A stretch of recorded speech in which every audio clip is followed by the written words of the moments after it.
பிதா குமாரன் பரிசுத்தாவின் நாமத்திற்கு மகிமை உண்டாவதாக. அன்புக்குரியோர்களே, உங்கள் அனைவரையும் அன்போடு கூட வாழ்த்துகின்றேன். இந்த பரிசுத்த ஓய்வு நாளிலேயும் இந்த வழிபாட்டிற்கு உங்களை அன்போடு கூட அழைக்கின்றேன். குறிப்பாக இந்த நாளிலே நாம் இன்ப இயேசு ஆலயத்தின் கிளை சபையான சிஎஸ்ஐ ஹோலி ட்ரினிட்டி சர்ச், எம்பிடி நகரில் இருக்கின்ற சிஎஸ்ஐ ஹோலி ட்ரினிட்டி சர்ச்சில் இருந்து கர்த்தருடைய வார்த்தையை உங்களோடு கூட பகிர்ந்து கொள்கிறேன். இந்த ஆலயத்தின் 35வது ஆண்டை நாம் இந்த நாளிலே கொண்டாடுகின்றோம். 35 ஆண்டுகள் இந்த ஆலயத்தை கடவுள் நமக்கு திருப்பணியிலே கொடுத்திருக்கின்றார். அதற்காக இறைவனுக்கு நன்றி செலுத்துகிறேன். இந்த இனிய நாளிலேயும் கர்த்தருடைய செய்தியை, ஆராதனையை நாம் இங்கிருந்து தொடர்ந்து வழிபடுவோம். இறைவன் தாமே உங்கள் அனைவரையும் ஆசீர்வதிப்பாராக. இருந்த வண்ணமாக நாம் அனைவரும் தலைகளை தாழ்த்தி கண்களை மூடி ஜெபம் செய்வோம். தாயும் தந்தையுமாகிய கடவுளே, இப்புவியிலே நீர் தோன்றி எங்களோடு சஞ்சரித்து உமது அன்பை எங்களோடு இணைத்து சிலுவையின் மூலமாக உமது அன்பை முழுமையாக நாங்கள் ருசிக்க நீர் கிருபை கொடுத்தீரே. உம்மை நாங்கள் வாழ்த்துகிறோம், போற்றுகிறோம், துதிக்கிறோம். ஆண்டவரே, இதோ மீண்டும் இந்த பரிசுத்த ஓய்வு நாளிலே உமது திரு சமூகத்திலே இந்த வழிபாட்டிலே எங்களை நாங்கள் இணைத்துக் கொள்ளுகிறோம். ஆண்டவரே, இம்மட்டும் நீர் எங்களை பாதுகாத்து எங்களை பராமரித்து எங்களுக்கு வாழ்வு கொடுத்து எங்களை நீர் கொண்டு வந்தீர். அதற்காக நன்றி சுவாமி. இதோ இப்பொழுதும் இந்த ஓய்வு நாளிலே ஆங்காங்கே இருந்து வெவ்வேறு இடங்களில் இருந்து இந்த வழிபாட்டிலே பங்கு கொள்ளுகின்ற அடியார்களை நீர் ஆசீர்வதிக்கும்படியாக, குறிப்பாக அவருடைய மன வேண்டுதல்கள், எண்ணங்கள், ஆண்டவரை எல்லாவற்றையும் செவி சாய்க்கும்படியாக நாங்கள் வேண்டிக் கொள்கிறோம். இந்த வழிபாட்டிலே நாங்கள் பாடுகின்ற பாடல்கள், கேட்கின்ற இறை செய்தி, வாசிக்கின்ற திருமறை பகுதி என்ற எல்லாவற்றிலும் இந்த தூய நாமம் மகிமைப்படும்படியாக நாங்கள் வேண்டிக் கொள்கிறோம். இந்த நாளிலேயும் கூட ஆண்டவர் திருமுழுக்கு என்கின்ற சாக்கிரமந்தை குறித்து நாங்கள் சிந்திக்க இருக்கின்றோம். இறைவன் தாமே திருமுழுக்கின் முக்கியத்துவத்தையும் ஆழ்ந்த சத்தியத்தையும் எங்களோடு நீர் பகிர்ந்து கொள்ளும்படியாக நாங்கள் வேண்டுகிறோம். இந்த நேரம் அர்த்தமுள்ள நேரமாக அமையும்படியாக நாங்கள் வேண்டுகிறோம். மீட்பெரும் இரட்சகரும் இயேசுவின் மூலம் ஜெபிக்கிறோம் எங்கள் நல்ல பிதாவே, ஆமென், ஆமென். பிரியமானவர்களே, தொடர்ந்து நாம் இந்த வழிபாட்டுக்கு துவக்கமாக பாமாலைகளிலே நாம் அனைவரும் சேர்ந்து 179வது பாடலை பாடுவோம். பாமாலை எண் 179.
இந்த நாளுக்குரிய திருமறை பகுதியாக நாம் பரிசுத்த யோவான் எழுதின நற்செய்தி நூல் 3ஆம் அதிகாரம் 1ஆம் வசனம் முதல் 8ஆம் வசனம் வரை வாசிக்க கேட்போம்.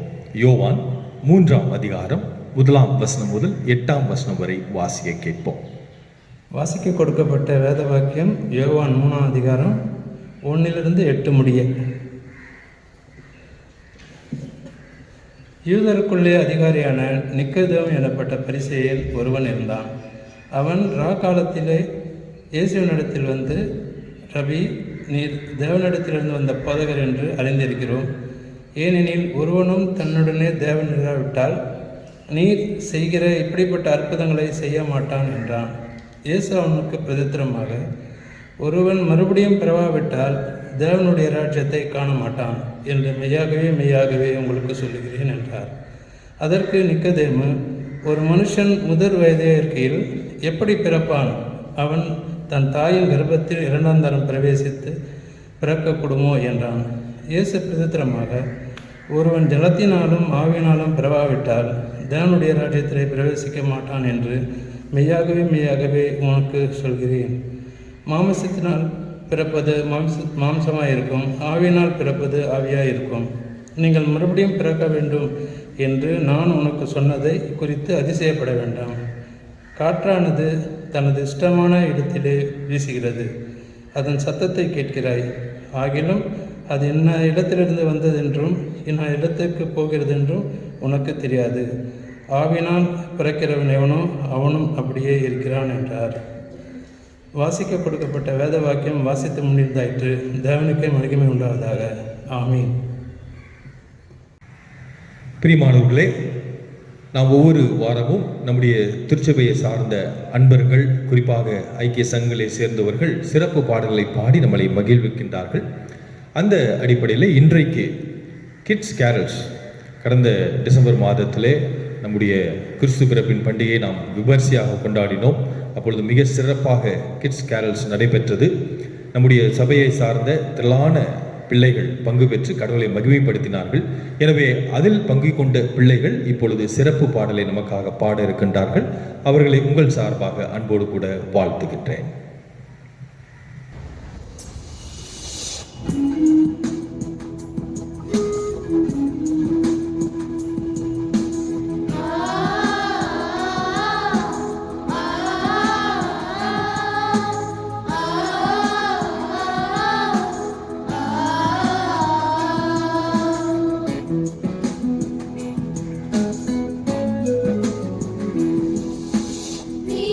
மற்றும் போதும்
ஜெபம் செய்வோம்.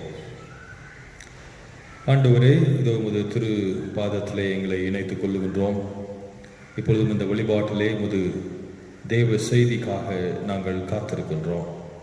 கடவுள் தாமே அடியனை மறைத்து பேசுகிறலும் உமது சத்திய மன்னாவினால் எங்களை நிறைவேறும்படியாக வேண்டுகிறோம். ஆண்டவரே, வேதத்தில் இருக்கின்ற மெய்யான அர்த்தங்களை ஆழமாக புரிந்து கொள்வதற்கு எங்கள் இறுதிய சிந்தனைகளையும் எண்ணங்களையும் நீ திறந்தள்ளும்படியாக நாங்கள் வேண்டுகின்றோம். ஆண்டவரே, நாங்கள் ஒருமித்து சிந்திக்கின்ற பொழுது நாங்கள் சிந்திக்கின்றவைகள் எங்கள் அனுதின வாழ்வில் எங்களுக்கு பயனளிக்கக்கூடியதாய் இருக்கும்படியாக வேண்டிக் கொள்கிறோம். இந்த நேரத்தை அறிய உங்கள் திருக்கரத்திற்குள் ஒப்படைக்கின்றேன். மீட்பரும் இரட்சகரும் இயேசுவின் மூலம் ஜெபிக்கிறோம் எங்கள் நல்ல பிதாவே, ஆமென். கிறிஸ்துவுக்குள் பிரியமானவர்களே, உங்கள் அனைவரையும் ஆண்டவராக இயேசு கிறிஸ்துவின் பிரதான நாமத்தினாலே அன்போடு கூட வாழ்த்துகின்றேன். கடவுளுடைய தயவினாலே, கிருபையினாலே மீண்டும் இந்த வழிபாட்டிலே கடவுள் நம்மை இணைத்திருக்கின்றார். இந்த நாளிலேயும் நம்முடைய சென்னை பேராயத்திலிருந்து நமக்கு கொடுக்கப்பட்டிருக்கின்ற தலைப்பு திருமுழுக்கு என்னும் சாக்கிரமன்றம், பேப்டிசம். திருமுழுக்கு என்றால் நீங்கள் நன்கு அறிந்த வண்ணமாக ஞானஸ்நானம். இந்த திருமுழுக்கை குறித்து, அதனுடைய முக்கியத்துவங்களை குறித்து, குறிப்பாக கிறிஸ்துவர்களாகிய நமக்கு இந்த திருமுழுக்கின் மூலியமாக கற்றுக்கொள்ளுகின்ற தன்மைகள் என்ன, நம்முடைய ஆவிக்குரிய வாழ்விலே திருமுழுக்கின் மூலியமாக தொடர்ந்து நாம் எப்படி மென்மேலும் வளர்வது என்கின்ற காரியங்களை குறித்து ஆராய இருக்கின்றோம். பிரியமானவர்களே, baptism is a very valuable sacrament in our Christian life. குறிப்பாக தென்னிந்திய திருச்சபையின் பாரம்பரியத்தில் இந்த திருமுழுக்கு என்பது ஒரு முக்கியமான சாக்கிரமந்தாக திருச்சபையிலே கடைபிடிக்கப்படுகின்றது. எவர் ஒருவர் திருமுழுக்கு எடுத்து கிறிஸ்துவை சொந்த இரட்சகராக ஏற்றுக்கொள்ளுகின்றாரோ அவர் திருச்சபையின் அந்யோன்ய ஐக்கியத்திலே இணைக்கப்படுகின்றார். எனவே கிறிஸ்துவ ஐக்கியத்திற்குள் இணைவதற்கான ஒரு முதற்படியாக, ஒரு முதல் வாசலாக இந்த திருமுழுக்கு இருக்கின்றது. எனவேதான் திருமுழுக்கு நம் ஒவ்வொருவருடைய கிறிஸ்துவ வாழ்விலே அதிக முக்கியம் வாய்ந்ததாக அது திகழ்கின்றதை நாம் பார்க்கின்றோம். இன்றைக்கும் திருச்சபைகளிலே, திருச்சபையின் வழிபாட்டிலே ஞானஸ்தான வழிபாடு சிறப்பாக நடைபெறுகின்றதை நாம் பார்க்கின்றோம். எனவே அந்த திருமுழுக்கை குறித்தும் கடவுள் நமக்கு திருமுழுக்கின் மூலியமாக கற்றுத்தருகிற உண்மைகளை குறித்தும் நாம் தொடர்ந்து சிந்திக்க அழைக்கப்படுகிறோம். பழையவைகள் எல்லாம் ஒளிந்து போயின, எல்லாம் புதிதாயின என்கின்ற சத்தியம் திருமறையில் இருக்கின்றது. பிரியமானவர்களே, பழைய மனிதன் உடைய வாழ்வு மறைந்து புதிதாக ஒரு நபர் இயேசு கிறிஸ்துவை, அவருடைய சித்தாந்தங்களை, அவருடைய கோட்பாடுகளை, அவருடைய கட்டளைகளை, வழிகளை ஏற்றுக்கொண்டு இவரே என் சொந்த இரட்சகர் என்ற அறிக்கை எவர் ஒருவர் செய்கின்றாரோ அவர் திருமுழுக்கிலே தன்னை இணைத்துக் கொள்ளுகின்றார். எனவே இந்த திருமுழுக்கு என்பது வெறும் ஒரு சடங்காக அல்ல, வெறும் ஒரு வழிமுறையாக அல்ல, மாறாக ஒவ்வொரு கிறிஸ்துவருடைய வாழ்விலேயும் அது தனி அர்த்தத்தை, ஒரு மிகப்பெரிய மாற்றத்தை கொடுக்கக்கூடியதாக இருக்கிறது. A real transformation is expected in a real baptism. ஒரு மெய்யான திருமுழுக்கு, உண்மையான திருமுழுக்கு சம்பவத்திலே ஒரு தனி மனிதனுடைய வாழ்விலே ஒரு மிகப்பெரிய மாற்றம் இருக்க வேண்டும். There should be some transformation in the life.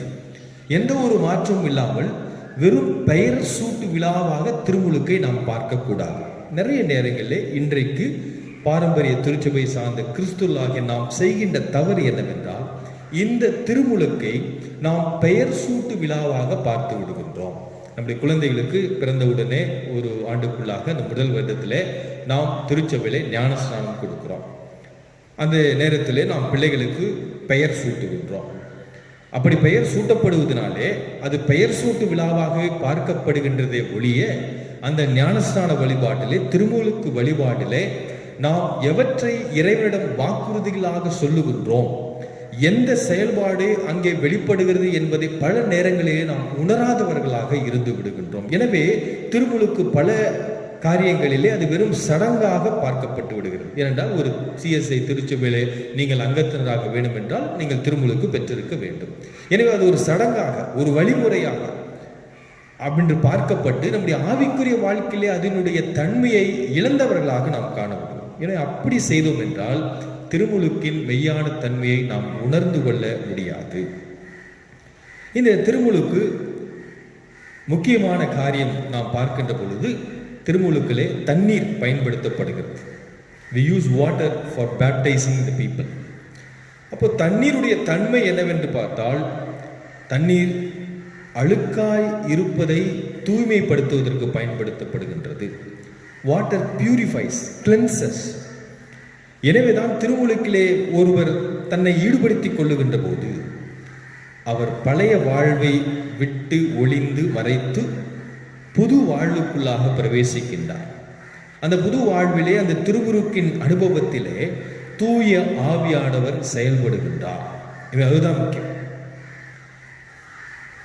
எனவே அந்த ஒரு செயல்பாடு திருமுழுக்கிலே நாம் ஒவ்வொருவரும் அனுபவிக்கின்றவர்களாக இருக்க வேண்டும். பல வேளைகளிலே அந்த அனுபவத்தை நாம் பெற்றிருக்கின்றோமா, அல்லது பெற்ற அனுபவத்தை தினந்தோறும் நாம் உணர்ந்து செயல்படுத்தி கொண்டு இருக்கின்றோமா என்பது மிக அவசியமாக இருக்கிறது. ஏனோதானமாக திருமுழுக்கு செய்வதல்ல, பெயர் சூட்டு விழாவாக திருமுழுக்கு செய்வதல்ல, அல்லது தெளிப்பு ஞானஸ்தானமா முழுக்க ஞானஸ்தானமா என்று விவாதித்துக் கொண்டிருப்பதிலே திருமுழுக்கின் பலனை நாம் அடைய முடியாது. இந்த ஞானஸ்தானம் சிறந்ததா, அந்த ஞானஸ்தானம் சிறந்ததா, அல்லது இந்த திருச்சபையிலே பெறுகின்ற ஞானஸ்தானம் சிறந்ததா, அல்லது வேறே திருச்சபையிலே பெறுகின்ற ஞானஸ்தானம் சிறந்ததா, அல்லது இந்த ஆயர் கையிலே, இந்த தனிப்பட்ட நபர் கையிலே திருமுழுக்கு பெற்றால்தான் இறையரசுக்குள் பிரவேசிக்க முடியும் என்கின்ற தத்துவங்கள், சித்தாந்தங்கள், எண்ணங்கள், நம்பிக்கைகள், இப்படி திருமுழுக்குக்கான மெய்யான விசுவாசத்தன்மையான அடிப்படை வேதத்திலிருந்து சொல்லப்படுகின்ற காரியங்களை மறந்துவிட்டு திருமுழுக்கின் மீது, ஞானஸ்தானத்தின் மீது வீணான தர்க்கங்கள், குழப்பங்களை ஏற்படுத்தி கொண்டு நாம் திருமுழுக்கின் மெய்யான தன்மையை உணர மறந்து விடுகின்றோம். ஒருவேளை அப்படிப்பட்ட நிலைமையிலே தான் நாம் வாசிக்கேட்ட வேத பகுதி பரிசுத்த யோவான் நற்செய்தி நூலிலே 3ஆம் அதிகாரத்திலே 1-8 வரை நாம் வாசிக்க கேட்டோம். அங்கே இயேசுவுக்கும் நிக்கோதேமுக்கும் நடைபெறுகின்ற உரையாடல். அங்கே நிக்கோதேமு ஆண்டவரை, இயேசுவை இரவிலே வந்து சந்திக்கின்றார். தான் எப்படி இந்த நித்திய வாழ்வை பெற்றுக்கொள்ள முடியும் என்கின்ற கேள்விகளை அங்கே வைக்கின்றார். அப்போ இயேசு அதுக்கு தெளிவுபடுத்துகின்றார். ஒருவன் மறுபடியும் பிறந்தால் அன்றி எவரும் இறையாட்சியை காண இயலாது என மிக மிக உறுதியாக உமக்கு சொல்லுகிறேன் என்று ஆண்டவர் சொல்லுகிறார். ஒருவன் நித்திய ராஜ்யத்துக்குள் பிரவேசிக்க வேண்டும் என்றால் அவன் மீண்டும் பிறக்க வேண்டும் என்று இயேசு சொல்லுகின்றார். நிக்கோதேமுக்கு இது புரியவில்லை. இதற்கும் அவர் மக்களை வழிநடத்துகின்ற ஒரு மத போதகனுடைய தலைமையில இருக்கின்றார். இருப்பினும் அவரால் இயேசுனுடைய இந்த ஆவிக்குரிய கூற்றை அறிந்து கொள்ள முடியாதவராக இருக்கின்றார். நாம் தொடர்ந்து அந்த பகுதியை பார்க்கின்ற போது நிக்கோதேமு கடவுள் சொல்லுகின்ற காரியங்களை முழுமையாக உணராதவராக, புரிந்து கொள்ளாதுகின்றவராக இருக்கின்றதை நாம் பார்க்கிறோம். பல வேளைகளிலே நம்முடைய கிறிஸ்துவ விசுவாசமும் இப்படிதான் இருக்கிறது. இயேசுடைய மெய்யான போதனைகள், சத்தியங்கள், அவர் சொல்லுகின்ற கருத்துக்களை உள்வாங்கி கொள்ளாத கிறிஸ்துவர்களாக நாம் இருந்து விடுகிறோம். மேலோட்டமான விசுவாசிகள், மேலோட்டமான கிறிஸ்துவ வாழ்க்கை. ஏன்னா இப்படி இருக்கின்ற போது இயேசு சொல்லுகின்ற தன்மை உணராத நிக்கோதேமை அங்கே பார்க்கிறோம். ஐயோ, எப்படி மறுபடியும் ஒருவர் பிறக்க முடியும்? ஆண்டவர் சொல்வது, மறுபடியும் நீ பிறக்க வேண்டும் என்றால் பாவ வழிகளிலிருந்து அல்லது தீமையான எண்ணங்களில் இருந்து உலக பிரகாரமான காரியங்களிலே நீ செத்து சிலுவையை மையப்படுத்தி உன்னுடைய பாவங்களை எல்லாம் அந்த சிலுவையிலே அறைந்து அதை மரணத்திற்குள்ளாக்கி மீண்டுமாக உயிர் பெற்று புதுவாழ்வு பெறுகின்ற தன்மைக்குள்ளாக நாம் இருக்க வேண்டும் என்கின்ற சத்தியத்தை இங்கே வெளிப்படுத்துகின்றார். ஆனால் நிக்கோதேமு அந்த உட்கருத்தை வாங்காதவராக, மீண்டும் எப்படி ஒருவர் பிறக்க முடியும் என்கின்ற குழப்பத்தில் அவர் இருக்கின்றதை பார்க்கிறோம். நிறைய சூழல்களில் நாமும் திருமுழுக்கிலே ஒருவர் மீண்டும் பிறக்கிறார் என்பதை மறந்து விடுகின்றோம். திருமுழுக்கு நமக்கு வெறும் பெயர் சூட்டு விழாவல்ல, அல்லது வெறும் நம்மை ஒரு திருச்சபையிலே அங்கத்தினராக இணைப்பதற்கு ஒரு வாசலாக அமைவது மாத்திரமல்ல, அது ஒரு தனி மனிதனுடைய வாழ்வை புரட்டி போடுகிற சம்பவமாக பார்க்கப்படுகின்றது. அது பழைய வாழ்வை அழித்து இந்த திருமுழுக்கு ஒரு தனி மனிதரை கிறிஸ்துவோடு அவருடைய சிலுவையோடு இணைப்பதாக இருக்கிறது. எனவேதான் ஆயர் அந்த திருமுழுக்கு கொடுக்கும் போது, உங்கள் நெற்றிலே நான் சிலுவையின் அடையாளத்தை வரைகிறேன் என்று சொல்லுகின்றோம். நம்முடைய வழிபாட்டு முறையில் அது இருக்கின்றது. நெற்றிலே சிலுவையின் அடையாளத்தை வரைகிறேன் என்றால் இந்த திருமுழுக்கு நம்மை சிலுவைக்கு நேராக அழைத்துச் செல்வதாக இருக்கின்றது. தூய ஆவியானுடைய பிரசன்னத்தை நமக்கு அருளுவதாக இருக்கின்றது. எனவே அதுதான் திருமுழுக்குடைய தன்மையாக இருக்கிறது. அதுதான் மீண்டும் ஒரு மனிதன் பிறப்பதற்கான அர்த்தமாக இருக்கிறது. தன்னுடைய பழைய பாவங்கள், பழைய குற்றங்கள், பழைய அழுக்குகள், பழைய உலக வாழ்வு இச்சை இவற்றையெல்லாம் தவிர்த்து விட்டு இயேசுவை மையப்படுத்தி, இயேசுவை மாத்திரம் மையப்படுத்தி நாம் இந்த திருமுழுக்களை கடவுளோடு இணைகின்றவர்களாக இருக்க வேண்டும். இவனை அப்படி எவர் ஒருவர் செய்கின்றாரோ அதுதான் மெய்யான திருமுழுக்காக இருக்கின்றதை பார்க்கிறோம். அதுதான் இங்கே இயேசு நிக்கதேமுக்கு தெளிவுபடுத்துகிறார். ஒருவர் மீண்டும் பிறக்க வேண்டும். மீண்டும் ஒருவன் பிறவாவிட்டால் அவன் இறையரசுக்குள் பிரவேசிக்க இயலாது, நித்திய வாழ்வை பெற்றுக்கொள்ள இயலாது. உன்னுடைய பழைய வாழ்விலிருந்து, உலக வாழ்விலிருந்து வெளிவர வேண்டும். We have to come outside of the earthly comfort zone. அதற்கு திருமுழுக்கு உன்னை தயார்படுத்துகின்றது.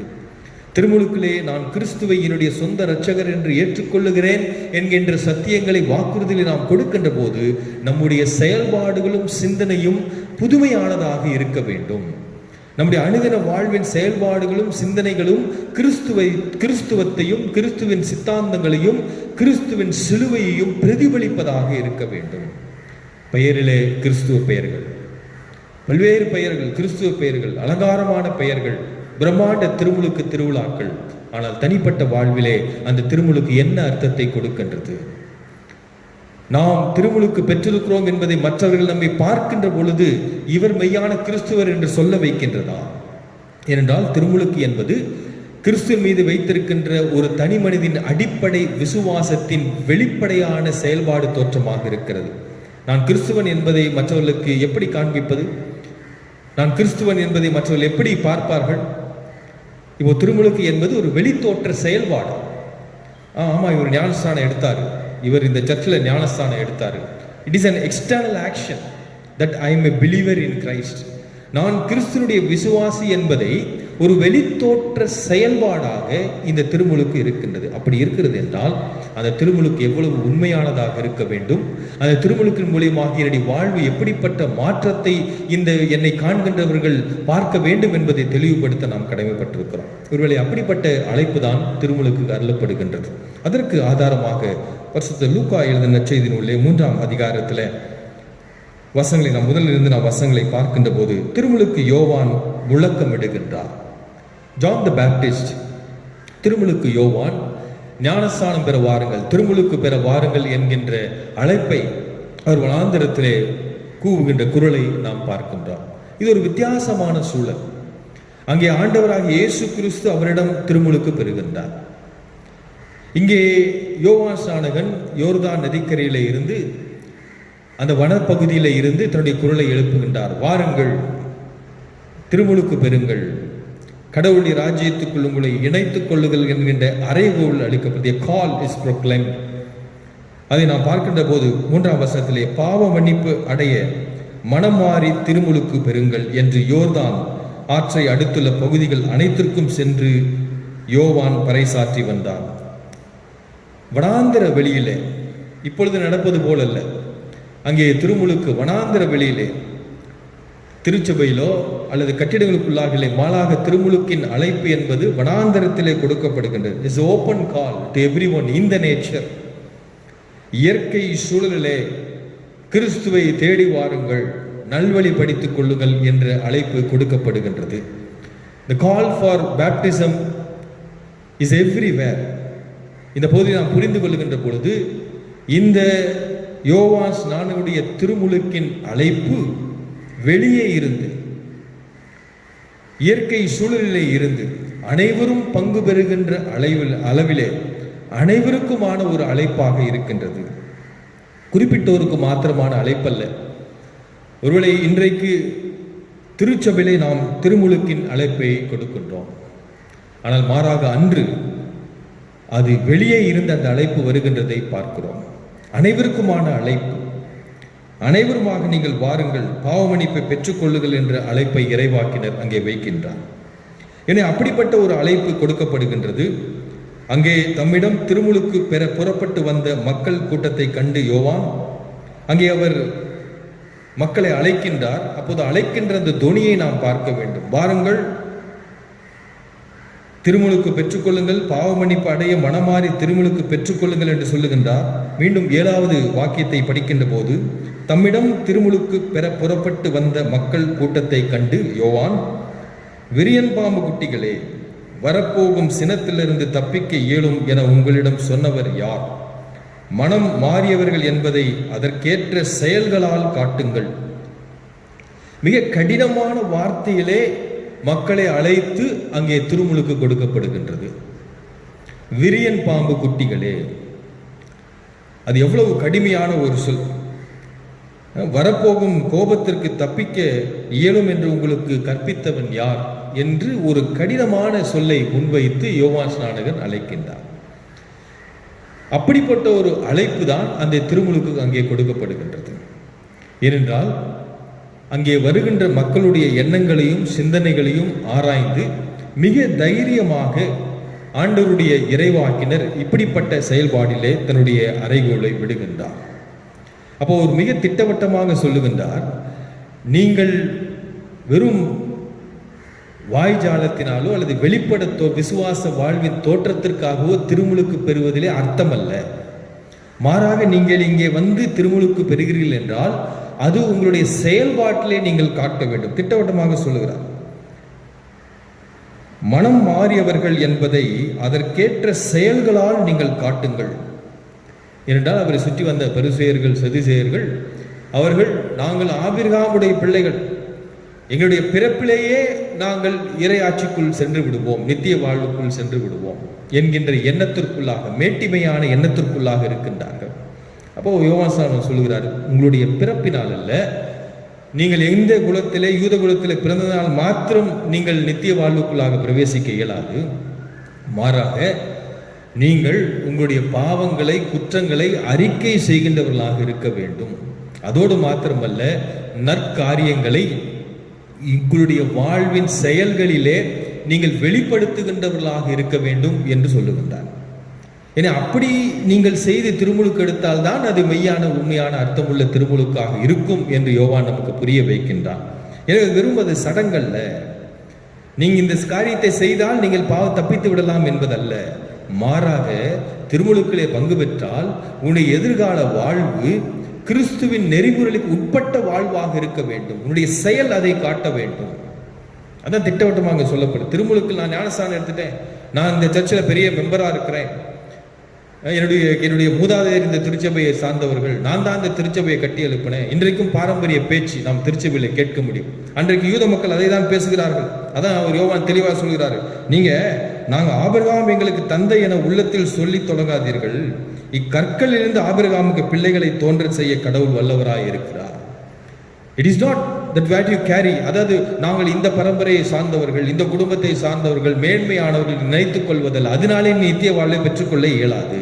அந்த எண்ணத்தோடு நீ ஞானஸ்தானம் பெற்று திருமுழுக்கு பெற்று திருச்சபையிலே அங்கத்தினால இருந்தாலும் நீ நித்திய வாழ்வுக்குள்ளாக பிரவேசிக்க இயலாது என்பது திட்டவட்டமாக இங்கே சொல்லப்படுகிறது. அப்போ வெறும் கற்களில் இருந்து கூட அப்படிப்பட்ட ஆபிரகாம் பிள்ளைகளை கடவுள் கொண்டு வருவார். எனவே நீ திருமுழுக்கு மெய்யானதாக இருக்க வேண்டும் என்றால், உன்னுடைய ஞானஸ்தான கிறிஸ்துவ வாழ்வு மெய்யானதாக இருக்க வேண்டும் என்றால், உன்னுடைய நற்செயல்களிலே நீ அதை காட்டு. உன்னுடைய வாயின் வார்த்தைகளிலே, பண்புகளிலே, நீ நடக்கின்ற சூழலிலே நீ உண்மையான ஞானஸ்தானம் பெற்ற திருமுழுக்கு பெற்ற அங்கத்தினர் என்பதை நீ உன்னுடைய செயலிலே காட்டு என்று யோவான் திட்டவட்டமாக தெளிவுபடுத்துகின்றார். எனவேதான் அவர் அங்கே எச்சரிப்பின் துணியை கொடுக்கின்றார். ஏற்கனவே மரங்களின் வேரருகே கோடாரி வைத்தாயிற்று, நற்கனி தரா மரங்கள் எல்லாம் வெட்டப்பட்டு தீயில் போடப்படும் என்று சொல்லுகின்றார். எச்சரிப்பு கொடுக்கின்றார். வெறும் ஞானஸ்தானம் பெற்று சடங்கை நிவர்த்தி செய்துவிட்டு நான் இறைவனண்டை சேர்ந்து விட்டேன் என்கின்ற எண்ணத்தை அறவே மறந்து விடுங்கள். வெறும் காணிக்கையை தகன பலிகளை கொண்டு வந்து ஆலயத்திலே கொட்டிவிட்டு நான் ஆண்டவருடைய சீடன் என்று எண்ணுவத்திலே நீங்கள் தவிர்த்து விடுங்கள். கோடாரியானது மரங்களின் வேரருகே வைக்கப்பட்டிருக்கிறது. நீ சரியான கனி கொடுக்காவிட்டால் வெட்டுண்டு அக்னியிலே போடப்படுவாய் என்கின்ற எச்சரிப்பின் துணியை திருமுழுக்கு கொடுக்கின்றது. இன்றைக்கு ஞானஸ்தானத்திலே நாம் பங்கு கொள்ளுகின்ற பொழுது இந்த எச்சரிப்பை உணர்ந்தவர்களாக பயபக்தியோடு நாம் பங்கு கொள்ள வேண்டும். Am I really following the verses and words of Christ? மெய்யாகவே கிறிஸ்துவின் வார்த்தைகளை அன்பை, சிலுவையை, தியாகத்தை உணர்ந்தவராக என்னுடைய வாழ்விலே நான் செயலாற்றுகின்றேனா, அல்லது மேட்டிமை, அகங்காரம், பொறாமை, இச்சை இவற்றினால் நிறைந்தவனாக கிறிஸ்துவ பெயரை மாத்திரம் வைத்துக் கொண்டு நான் இன்றைக்கு கிறிஸ்துவனாக இருக்கின்றேனா? There is differences. அதை யோவான் மிக அழகாக தெளிவுபடுத்துகின்றார். கோடாரியானது மரங்கள் அருகே வைக்கப்பட்டு இருக்கிறது, வார்னிங். அப்படி நீ செய்யவில்லை என்றால் உன்னுடைய பெயர் கிறிஸ்தவனாக இருந்தாலும், எந்த திருச்சபையில் அங்கத்தினராக இருந்தாலும், எப்பேற்பட்ட பெரிய ஆளாக நீ இருந்தாலும், ஆவியின் கனிகளை நீ சரியான கனிகளை நீ கொடுக்காவிட்டால் வெட்டுண்டு அக்னியிலே போடப்படுவாய் என்று சொல்லப்படுகின்றது. அப்போ உங்களுக்கு கேட்குறாங்க, ஐயோ அப்ப நாங்கள் என்ன செய்ய வேண்டும்? What should we do? நாங்கள் ஆபிரகாமின் பிள்ளைகளாக இருப்பதினாலே, யூத குலத்திலே பிறந்திருப்பதினாலே தானாகவே நாங்கள் கடவுளுக்கு பிடித்தமானவர்கள் என்று நினைத்துக் கொண்டிருந்தோமே. ஆனால் இப்பொழுது சத்தியம் வேறு விதமாக இருக்கின்றது. இந்த மனிதன் வேறு சத்தியத்தை சொல்லுகின்றாரே, அது தகுதி அல்ல. மாறாக நீ திருமுழுக்கிலே கடவுளிடம் உண்மையாக அர்ப்பணித்து அன்பிலும் செயல்பாட்டிலும் வாழ்வின் சிந்தனை செயல்களிலே நீ கிறிஸ்துவை வெளிப்படுத்த வேண்டும் என்று சொல்லுகின்றாரே, இது எப்படி, நாங்கள் என்ன செய்ய வேண்டும்? வாட் வி ஷுட் டூ என்று அவர்கள் கேட்கின்றார்கள். அப்போ அதற்கு சொல்றாரு 11ஆம் வசனம் பாருங்க. அதற்கு அவர் மறுமொழியாக, 2 அங்கிகளை உடையவர் இல்லாதவரோடு பகிர்ந்து கொள்ளட்டும், உணவை உடையவரும் அவ்வாறே செய்யட்டும். Share what you have. ஞானஸ்தானம் வருவதற்கு முன்னதாக இதையெல்லாம் சிந்தித்து நாம் வர வேண்டும். ஏதோ நாம் குழந்தைக்கு ஞானஸ்தானம் கொடுக்கிறோம், அல்லது ஒரு நற்செய்தியை சொல்லி ஒரு மனிதனை நாம் உள்ள கொண்டு வந்து கிறிஸ்துவத்தில் சேர்க்கிறோம், இல்ல இது கல்யாணம் நடக்கணும், கல்யாணத்தில் வேற சர்ச்சில் அவரை கொண்டு வந்து ஞானஸ்தானம் கொடுத்து சர்ச்சில் சேர்க்கிறோம். ஞானஸ்தானம் என்பது விளையாட்டு அல்ல, திருமுழுக்கு என்பது விளையாட்டு அல்ல. நம்முடைய வாழ்வின் சூழலுக்கு ஏற்ற விதமாக திருமுழுக்கை கடவுளுடைய சாக்கிரமங்களை பயன்படுத்துகின்ற கிறிஸ்துவலாக நாம் இருக்கிறோம். நாம் பல நேரங்களிலே கடவுளுடைய திரு சட்டங்களை, சாக்கிரமங்களை சரியாக உண்மையாக உணர்ந்து பின்பற்றாதவர்களாக இருக்கின்றோம். அப்போதான் யோவான் தெளிவுபடுத்துறார், நீ திருமுழுக்கு எடுத்தினா, ஞானஸ்தானம் எடுத்தினா உன்னுடைய சிந்தை எப்படி இருக்க வேண்டும்? 2 அங்கிகளை வைத்திருக்கின்றாயா? அது ஒரு அங்கிகளை இல்லாதவனுக்கு கொடு. நிறைய உணவு உங்ககிட்ட இருக்கா? அதை நீ பகிர்ந்து கொடு. இதுதான் மெய்யான தகுதி. இந்த தகுதி உடையவராக தான் நீ திருமுழுக்கிலே பங்கு கொள்ள வேண்டும். அல்லது திருமுழுக்கை ஏற்றுக்கொண்ட பிற்பாடு இந்த தகுதிகளை உணர்வுக்குள் வளர்த்து கொள்ளுகின்றவராக நீ இந்த திருமுழுக்கிலே இருக்க வேண்டும். அதுதான் கிறிஸ்துவர், அதுதான் ஞானஸ்தானின் அர்த்தம். Sharing what you have. எல்லாவற்றையும் தனக்காக வைத்துக் கொள்வது அல்ல, மாறாக பகிர்ந்து கொடுப்பது. நீ இறைவனிடம் பெற்ற நன்மைகளை மற்றவர்களோடு பகிர்ந்து கொடுக்க வேண்டும். அப்பொழுதுதான் நீ திருமுழுக்கிலே கிறிஸ்துவினுடைய உறுப்புகளே ஒன்றாக இருக்கிறாய் என்பதற்கு ஒரு அர்த்தம் பயக்கக்கூடியதாக இருக்கும் என்று அவர் சொல்லுகிறார். அப்போ அவங்க சுற்றி நிற்கிறவங்க கேட்குறாங்க, வரி தண்டு ஒரு டாக்ஸ் வாங்குறவங்க, அவங்க கேட்குறாங்க, போதகரே நாங்கள் என்ன செய்ய வேண்டும்? we collect taxes from people, what we should do? நாங்கள் என்ன செய்ய வேண்டும்? அவர் சொல்றாரு, உங்களுக்கு குறிக்கப்பட்ட தொகைக்கு அதிகமாக எதையும் தண்டாதீர்கள். என்ன தொகை அரசாங்கம் நிர்ணயித்திருக்கிறதோ அந்த டாக்ஸ் மாத்திரம் நீங்க வாங்குங்க.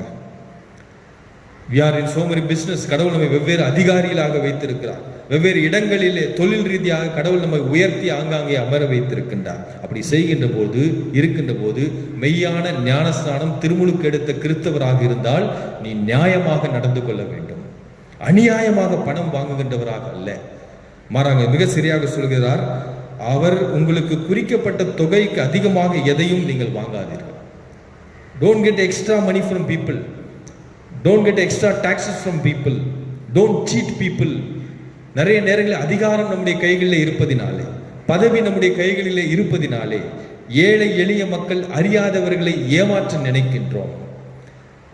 பல நேரங்களிலே அவர்களுடைய தன்மைகளிலே இருந்து வாழ்வின் ஆதாரங்களை அழித்து மனிதன் தன்னை உயர்த்தி கொள்ள நிலைகின்ற தன்மை, இவையெல்லாம் நீ திருமுழுக்கு பெறுவதற்கு அருகதையற்றவர் என்று சொல்லுகின்றார். நீ ஞானஸ்தானம் எடுக்க இன்றைக்கு ஒருத்தர் வரணும்னா சும்மா நம்ம வீட்டிலேருந்து கிளம்பி வர்றதில்லை. நிறைய நேரங்களில் இன்றைக்கு ஞானஸ்தானம் எடுத்துக்கு கிளம்பி வர்றதுனா we consider it as a big function. ஒரு மிகப்பெரிய ஆடம்பர ஃபங்க்ஷனாக நம்ம ஞானஸ்தானத்தை பார்க்கிறோம். ஆவிக்குரிய வாழ்விலே உள்ளான மனதிலே இந்த மாற்றங்கள், இந்த போராட்டங்கள், இந்த கேள்விகள்லாம் நமக்குள் வருவதில்லை. நம்முடைய ஆடை எப்படி இருக்கிறது, அலங்காரம் எப்படி இருக்கிறது, இன்றைக்கு எத்தனை பேருக்கு நாம் விருந்தளிக்க போகின்றோம் என்கின்ற ஒரு மிகப்பெரிய பிரமிப்புக்குள்ளாக, மனக்கோட்டைக்குள்ளாக நாம் இன்றைக்கு பயணித்துக் கொண்டிருக்கிறோம். We consider this baptism as a very big grand function, grand celebration. மாறாக இங்கே கற்றுக் கொடுப்பது அதுவல்ல. உடைய இருதய சிந்தனைகள் எங்கே? What is your action? அளவுக்கு அதிகமாக அதிக தொகையை, பணத்தை, தேவையில்லாததை மக்களிடமிருந்து நீங்கள் பறிக்காதீர்கள் என்று அங்கே சொல்லுகின்றார். அப்பொழுது அங்கே சுற்றி படை வீரர்கள், சோல்ஜர்ஸ், ரோமன் சோல்ஜர்ஸ் இருக்கிறார். அவர்கள் கேட்கிறாங்க, படை வீரர் அவரை பார்த்து நாங்கள் என்ன செய்ய வேண்டும் என்று கேட்டார். அதற்கு அவர், நீங்கள் எவரையும் அச்சுறுத்தி பணம் வாங்காதீர்கள், யார் மீதும் பொய் குற்றம் சுமத்தாதீர்கள், உங்கள் ஊதியமே போதும் என்று இருங்கள். எவ்வளவு திட்டவட்டமாக சொல்றாரு பாருங்க. ஞானஸ்தானத்துக்கு இதுக்கு என்னங்க சம்மதம்? திருச்சபையில் போய் ஒருத்தர் ஞானஸ்தானம் எடுத்து அங்கத்தினர் ஆவதுக்கும் இந்த காரியத்தை செய்வதற்கு என்னங்க சம்மதம்? கேள்வி வருது இல்லையா? அப்போ அவங்க தெளிவுபடுத்த, இதெல்லாம் செஞ்சாதான் நீ கிறிஸ்தவன். நீ எந்த பணியாக, இந்த காவல்துறையாக இருந்தாலும் எந்த பணியாக இருந்தாலும் சரி, நீ நியாயத்தை செய்கின்றவனாக இருக்க வேண்டும். உங்கள் ஊதியமே போதும் என்று இருங்கள். இவற்றெல்லாம் செய்தால்தான் நீ திருமுழுக்கு பெறுவதற்கு நீ ஏற்றவன். இதெல்லாம் செய்துவிட்டு வா என்று சொல்லுகின்றார். எனவே இதுதான் திருமுழுக்கு பெறுவதற்குரிய தகுதியாக இருக்கின்றது. நிறைய நேரங்கள் இதெல்லாம் நம்ம யோசிப்பதில்லை. நம்முடைய தனிப்பட்ட வாழ்வின் செயல்பாடுகளையும் ஞானஸ்தானத்தையும் நாம் பிரித்து விடுகின்றோம். இது ஒரு சாக்கிரமம், இது ஒரு சடங்கு, இது திருச்சபையில் ஒரு தேவையான காரியம், அதனால இதை நாங்கள் செய்கிறோம், அவ்வளோதான். அப்புறம் மற்ற நேரத்தில் நீங்கள் எப்படி வாழ்றீங்க? நாங்கள் எங்களுக்கு எது தேவைப்படுதோ, எப்படி எங்களுக்கு லாபம் வருதோ அப்படி நாங்கள் வாழுகின்றோம். இதுதான் இன்றைய கிறிஸ்துவ வாழ்வாக இருக்கிறது. திருமறை அதை நமக்கு கற்றுக் கொடுக்கவில்லை. திருமறையில் சொல்லப்படுற திருமுழுக்கு அதை நமக்கு கற்றுக் கொடுக்கப்படவில்லை. ஆண்டவர் இயேசு இந்த பகுதி நடைபெறுகின்ற போது இயேசு வருகின்றார் திருமுழுக்கு பெறுவதற்காக. அப்போ யோவான் மிக தெளிவாக சொல்லுகின்றார், இயேசு வருகின்றார். அப்பொழுது இயேசுவிடம் யோவான், மக்கள் எல்லோரும் திருமுழுக்கு பெறும் வேளையில் இயேசுவும் திருமுழுக்கு பெற்று இறைவனும் வேண்டிக் கொண்டிருந்த போது தூய ஆவி புறா வடிவில் தோன்றி அவர் மீது இறங்கியது. அப்போ வானத்திலிருந்து ஒரு சத்தம் வருகின்றது, என் அன்பார்ந்த மகன் நீயே, உன் பொருட்டு நான் பூரிப்படைகின்றேன் என்று வானத்திலிருந்து ஒரு குழல் ஒலித்தது. இயேசுவும் திருமுழுக்கு பெறுகின்றார். பிஃபோர் ஸ்டார்டிங் இஸ் மிஷன், தன்னுடைய திருப்பணியை துவங்குவதற்கு முன்னதாக இந்த திருமுழுக்கிலே தன்னை முழுமையாக இயேசு அர்ப்பணித்துக் கொள்ளுகின்றார். யோவான் ஸ்நானங்களிலிருந்து மெய்யான மேசியா திருமுழுக்கை பெற்று என்னை தடை செய்யாதே, it has to be carried on. யோவான் சொல்றார், ஐயோ நீர் என்கிட்ட திருமுழுக்கு வாங்குறதா அப்படின்னு யோவான் சொல்றார். அப்ப இயேசு சொல்றார், no, it has to be done, it has to be carried on என்று தன்னை தாழ்த்தி அர்ப்பணித்து திருமுழுக்கின் மூலமாக தூவிய ஆவியானவர் இயேசுவின் மீது அமர்கின்றதை நாம் பார்க்கிறோம். புறாவின் வடிவத்தில் அவர் மீது இறங்குகின்றதை பார்க்கிறோம். வல்லமையை பெறுகின்றார், ஆற்றல் பெறுகின்றார். அதை தொடர்ந்து தரிய திருப்பணியை அவர் துவங்குகின்றதை நாம் பார்க்கின்றோம். அப்போ இயேசு திருமுழுக்கு பெறுகின்ற போது தூய்மையுடையவராக இருக்கின்றார், பழி பாவங்கள் அல்ல. He was the most purest soul. எனவே அவரும் இந்த திருமுழுக்கிலே தன்னை ஐக்கியப்படுத்திக் கொண்டிருக்க. எனவேதான் இன்றைக்கும் நீங்களும் நானும் இந்த ஞானஸ்தானத்தை நாம் தொடர்ந்து திருச்சபையிலே செய்து கொண்டிருக்கிறோம்.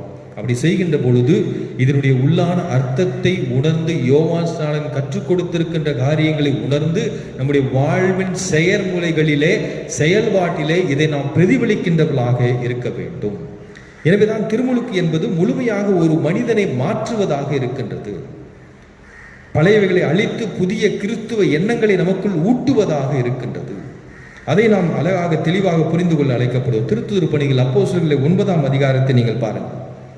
அங்கே சவுல் கிறிஸ்துவர்களை அழிப்பதற்காக புறப்படுகின்றார்.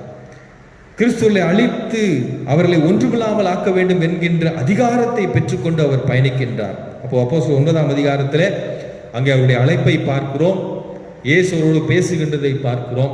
அப்போ மீண்டும் அவர் அங்கே அனனியாவிடம் செல்லுகின்றார். கண் பார்வையற்றவராக இருக்கின்றார். அங்கே வேண்டுதல் நடைபெறுகின்றது. அப்போ உடனே அனனியா அங்கே சவுலுடைய கையிலே வைத்து ஜெபம் செய்கின்ற பொழுது அவருடைய கண்களிலிருந்து செதில்கள் போன்றவை விழவே அவர் மீண்டும் பார்வையடைந்தார். பார்வை அடைந்ததும் அவர் எழுந்து திருமுழுக்கு பெற்றார். அப்போஸ்தலர் 9ஆம் அதிகாரத்திலே 18ஆம் வசனத்தில் பார்க்கிறோம். பார்வை அடைந்ததும் அவர் எழுந்து திருமுழுக்கு பெற்றார். சவுல் அங்கே திருமுழுக்கு பெறுகின்றார். அந்த திருமுழுக்கு அந்த மனிதனை முழுமையாக மாற்றுகின்றது. பிஃபோர் பேப்டிசம் அவர் கிறிஸ்தவர்களை நொறுக்குகின்றவராக, இயேசுவின் பெயரை உச்சரிக்கின்றவர்களை சிதறடிக்கின்றவராக இருக்கின்றார். அங்கே திருமுழுக்கு பெறுகின்றார். There was a big transformation. அதற்கு பிற்பாடு இயேசுவுக்காக அடிகளையும் உதைகளையும் சுமக்கின்ற சவுலாக அவர் இருக்கின்றார். the Saul transforming to Paul. பவுலுடைய வாழ்விலே பார்க்க எத்தனை அடிகள், எத்தனை சித்திரவதைகள். நான் இறைவனுடைய இறை ஆட்சியை கட்டுவதற்காக நான் எல்லாருக்கும் எல்லாம் ஆனேன் என்று சொல்லுகின்றார்.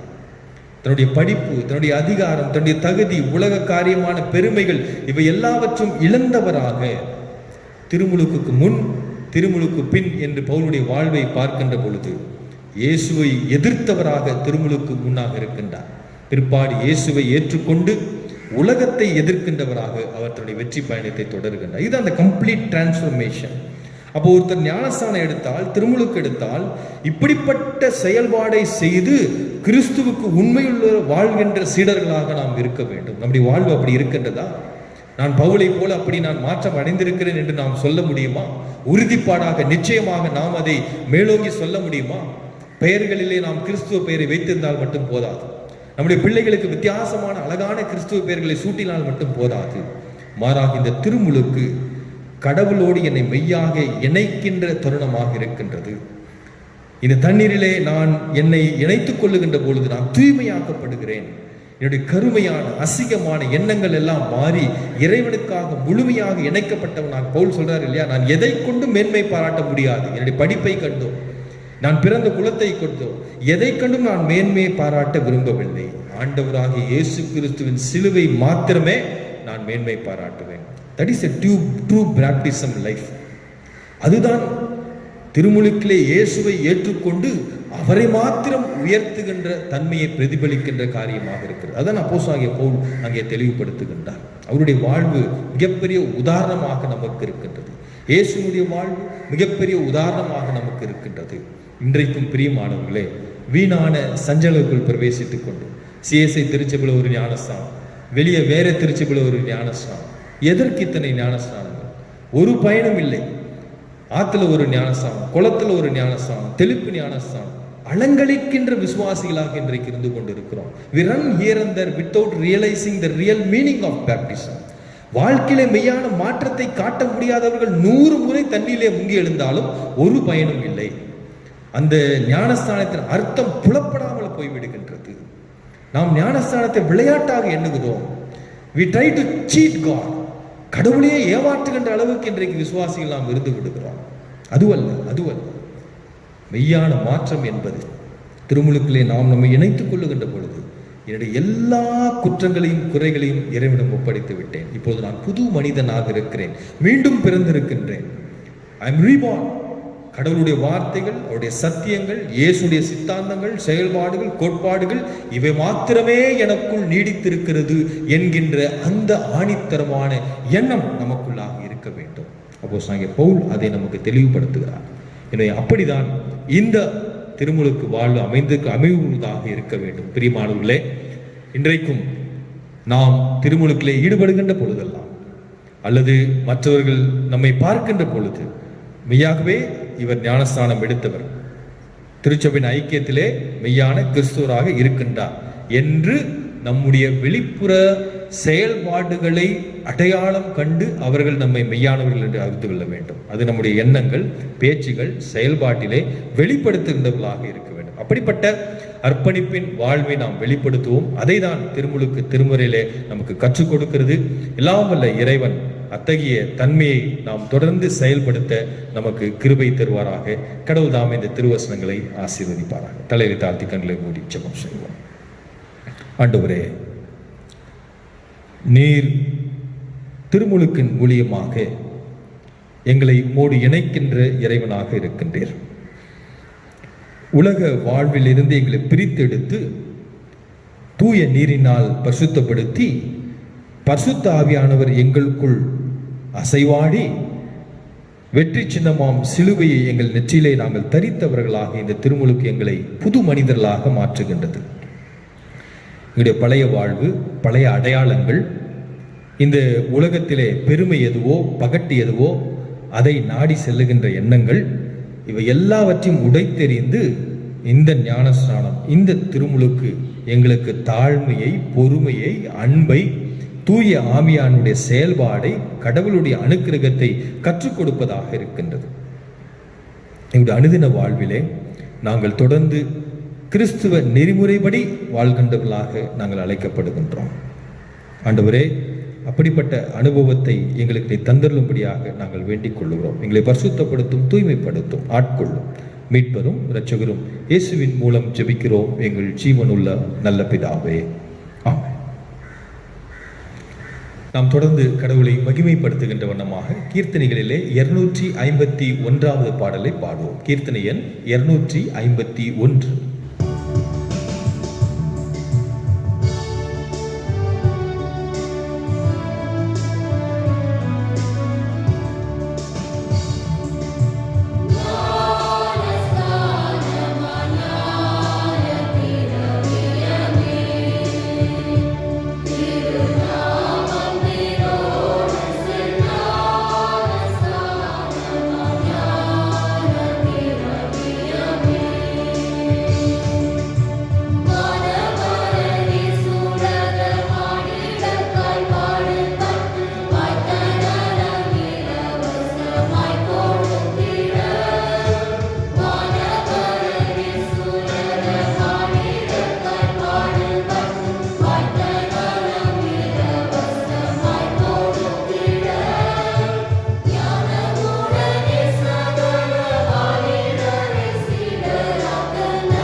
பிரியமானவர்களே, ஒரு சில அறிவிப்புகளை உங்களோடு கூட பகிர்ந்து கொள்ள விரும்புகின்றேன்.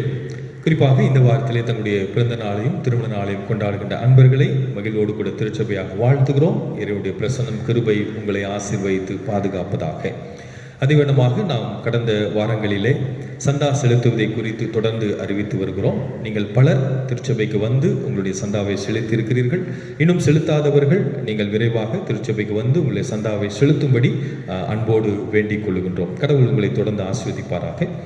கடந்த வாரத்திலே நம்முடைய திருச்சபையின் சார்பாக குறிப்பாக இந்த இக்கட்டான சூழலிலே, இந்த கொரோனா வைரஸின் பாதிப்பிலே மக்கள் வாழ்விழந்து தவிக்கின்ற சூழல்களிலே நம்முடைய திருச்சபையும் கிளை சபைகளையும் சார்ந்த பொருளாதார தேவைப்படுகிற அன்பர்களுக்கு நம்முடைய இன்ப இயேசு ஆலய குடும்பத்தின் சார்பாக இலவசமாக நாம் அரிசியும் மற்றும் காய்கறிகளை நாம் வழங்கினோம். இதை ஒழுங்கு செய்த இன்ப இயேசு ஆலயத்தின் செயலர் விடிஎஸ் இன்பநாதன், பொருளர் பிரபுகுமார் மற்றும் கமிட்டி அங்கத்தினர் ஒவ்வொருவரையும் அன்போடு கூட நான் பாராட்டுகிறேன். நாங்கள் இல்லங்களுக்கு சென்று சந்தித்து அவர்களுக்கு வழங்கினோம். அதே விதமாக நம்முடைய சென்ட் தாமஸ் பள்ளியிலே பயில்கின்ற ஆசிரியர்களுக்கும் இந்த நன்கொடைகளை நாங்கள் வழங்கினோம். அதற்கு பேர் உதவியாக இருந்த ஒவ்வொரு திருச்சபருக்கும் திருச்சபையின் சார்பாக 1000 என்ற முறையிலே மனமாற வாழ்த்துதலை தெரிவித்துக் கொள்கிறேன். தொடர்ந்து ஜெபியுங்கள். கடவுள் இயல்பின் நிலைமையை நமக்கு அருள்வாராக. தொடர்ந்து நாம் திருப்பணியிலே ஒருவருக்கொருவர் ஆதரவாக பேர் உதவியாக இருந்து இறைப்பணி ஆற்ற எல்லாம் வல்ல இறைவன் நம்மை தொடர்ந்து செயலாற்றுவாராக. நன்றி. ஜெபம் செய்வோம்.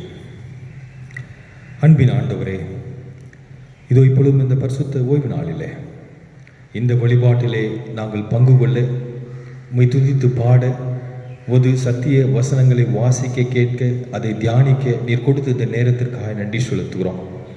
இறைவா, உமது அன்பு, உமது தயவு மிகப்பெரியது. ஆண்டவரே, உமது கிருபையினால் மாத்திரமே ஒவ்வொரு நாளும் நாங்கள் புதுப்பிக்கப்படுகிறோம், வாழ்வடைகின்றோம், நற்பலன்களை நாங்கள் பெற்றுக்கொள்கிறோம். ஆண்டவரே, பழையவைகள் எல்லாம் ஒழிந்தன, எல்லாம் புதிதாயன என்று சொல்லப்படுவது போல திருமுழுக்கின் மூலியமாக உமது ஐக்கியத்திலே இணைக்கப்பட்டிருக்க நாங்கள், உமது மந்தையிலே சேர்ந்திருக்கின்ற நாங்கள் தொடர்ந்து ஆண்டவரே உமது சிந்தனைகளையும் சித்தாந்தங்களையும் திருமறை கட்டளைகளையும் வார்த்தைகளையும் கடைபிடிக்கின்றவர்களாக அர்த்தமுள்ள கிறிஸ்துவ வாழ்வை எங்களை நாங்கள் அர்ப்பணிக்கின்றோம். ஆண்டவரே, இந்த நாளிலும் நீர் எங்களோடு கூட பேசினீர். தொடர்ந்து ஆண்டவரே, எங்களை எல்லாவித வாழ்வின் சூழல்களிலே நீர் சிறப்பாக வழிநடத்தும்படியாக தாழ்வோடு வேண்டிக் கொள்கிறோம். குறிப்பாக ஆண்டவரே, இது இப்பொழுதும் இன்ப இயேசு ஆலயத்திற்காக அனைத்து குடும்பங்களுக்காக அடியே நன்றி செலுத்துகிறேன். குறிப்பாக இந்த இக்கட்டான சூழலிலேயும் பிள்ளைகள் ஒவ்வொருவர் நீர் அரணாக கோட்டையாக இருந்து பாதுகாத்து வருவதற்காக அவரவருடைய தேவைகள், அவரவருடைய சரீர சுகம், பலன் இவை எல்லாவற்றும் ஆண்டவரே நீர் செவி சாய்த்து அவரவருடைய தனிப்பட்ட வாழ்விலையும் குடும்ப வாழ்விலையும் உமது பிரசன்னம் அவர்களோடு நீடித்திருப்பதற்காக அடியே நன்றி செலுத்துகிறேன். தொடர்ந்து அவர்களை நீர் பாதுகாத்துக் கொள்ளும். படிக்கின்ற பிள்ளைகளுக்கு ஆண்டவர் தொடர்ந்து நல்ல ஞானத்தையும் ஆற்றலையும், புதிய பள்ளிகள், கல்லூரிகள், வகுப்புகள் என்ற எல்லா சூழல்களையும் தெய்வீக நன்மையின் கரம் தொடர்ந்து அவரை வழிநடத்தும்படியாக வேண்டிக் கொள்கிறேன். அதே வண்ணமாக தொழிலிலே வியாபாரத்தில் ஈடுபட்டிருக்கின்றவர்கள், பல்வேறு நிலையங்களிலே ஆண்டவரை பணியாற்றுகின்றவர்கள் ஒவ்வொருவரையும் ஆண்டவரே இந்த இக்கட்டான சூழலிலே தெய்வீக கரத்திற்குள்ளாக நீர் அரவணைத்து பாதுகாக்கும்படியாக நாங்கள் வேண்டிக் கொள்கிறோம். புது வாழ்வை, புது பலனை, புது கிருபைகளை தொடர்ந்து நீர் குடும்பங்களிலே ஊற்றும்படியாக அடியேன் பிரார்த்திக்கிறேன். அதே வண்ணமாக இன்ப இயேசு ஆலயத்தில் நடைபெறுகின்ற எல்லா திருப்பணிகளுக்காக நாங்கள் நன்றி செலுத்துகிறோம். அன்பின் இறைவா, தொடர்ந்து நாங்கள் திருப்பணியிலே உத்வேகத்துடனும் மிக சிறப்பாக செயல்படுவதற்கு எங்களை தொடர்ந்து வழிநடத்தும்படியாக நாங்கள் பிரார்த்திக்கின்றோம். ஆண்டவரே, எங்களை வழிநடத்துகின்ற சென்னை பேராயத்தின் பேராயர் ஐயா அவர்களுக்காக, அவருடைய குடும்பத்திற்காக, பாதுகாப்புக்காக வேண்டுகிறோம். அதே வண்ணமாக அனைத்து ஆயர்கள், திருச்சபைகள், திருப்பணிகள், குடும்பங்கள் ஒவ்வொருவரையும் ஆண்டவரே என் தேவன் நீர் பொறுப்பெடுக்கும்படியாய் நாங்கள் பிரார்த்திக்கிறோம். தெய்வீக கரத்திற்குள்ளாக திருச்சபையை நீர் இன்னும் ஆழமாக வழிநடத்தும்படியாக நாங்கள் வேண்டிக் கொள்ளுகின்றோம். அதே வண்ணமாக ஆண்டவரே, எங்களுடைய திருச்சபையிலே தொடர்ந்து வருகின்ற நாட்களில் நடைபெறுகின்ற திருமண காரியங்களுக்காய் அடியே நமது கரத்திலே வருகின்றேன்.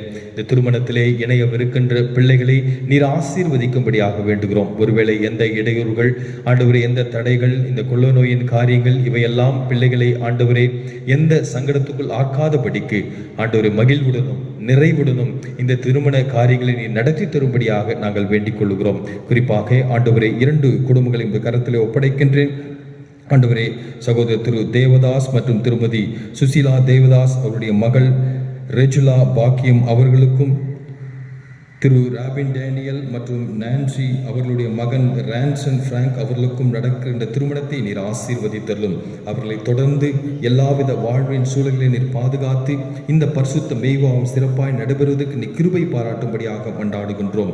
அதே வண்ணமாக எங்களுடைய திருச்சபையை சேர்ந்த திரு பிச்சை மாணிக்கம் மற்றும் திருமதி ஜெபமணி பிச்சை மாணிக்கம் அவருடைய மகள் பெர்சி ஜெயப்பிரியா அவருக்காகும், அவரோடு கூட திருமணத்தில் இணைய இருக்கின்ற குடும்பத்தினர் திரு தேவதாசன் மற்றும் திருமதி ஜான்சி தம்பதியருடைய மகன் டேவிட் ராஜ் இவருக்காக நன்றி செலுத்துகிறோம். இந்த குடும்பத்தினர் மீது ஆசீர்வதியும் தந்தையே, நல்ல முறையிலே மகிழ்வாக சிறப்பாக ஆசீர்வாதமாக திருமண காரியம் நடைபெற கிருபை தாரும். குடும்பங்களுக்கு தேவையான பண தேவைகள், பொருள் தேவைகள், வாழ்வின் நன்மைகள் எல்லாவற்றையுமே தந்தருளும்படியாக நாங்கள் வேண்டிக் கொள்கிறோம்.